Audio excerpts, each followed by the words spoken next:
French election, Macron defeats Le Pen to become president.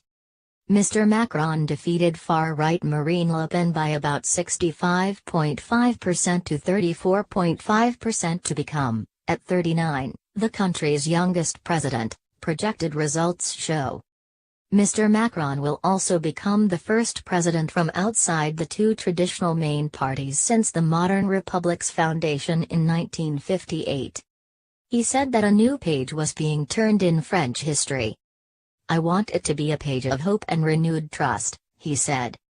Mr. Macron said he had heard the rage, anxiety and doubt that a lot of you have expressed and vowed to spend his 5 years in office fighting the forces of division that undermine France.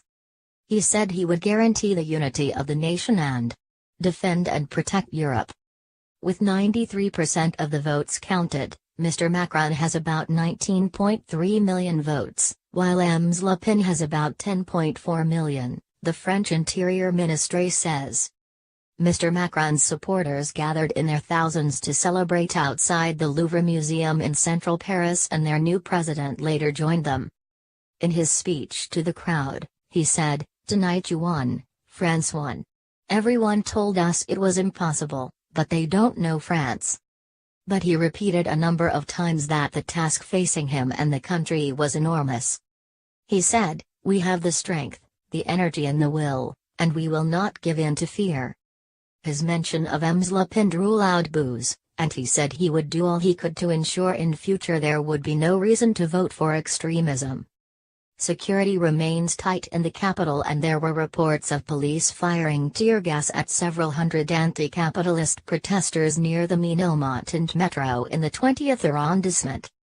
In her speech, she thanked the estimated 11 million people who had voted for her.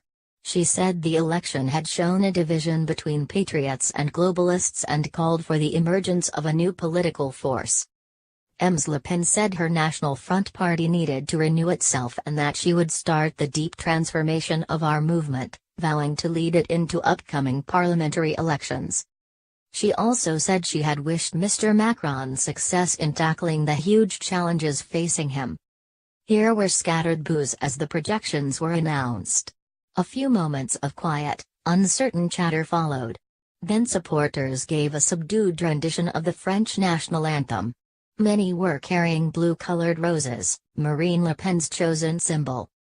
The defeat will not have come as a surprise. The fact that such a small venue was booked is an indication that the campaign suspected it would lose. There were cheers for Marine Le Pen as she delivered her speech. During an interview afterwards, one senior party official explained to me that a new movement would now be formed. He didn't give a name for it. Once I finished the interview, he raised his glass of champagne and said, "Vive la France."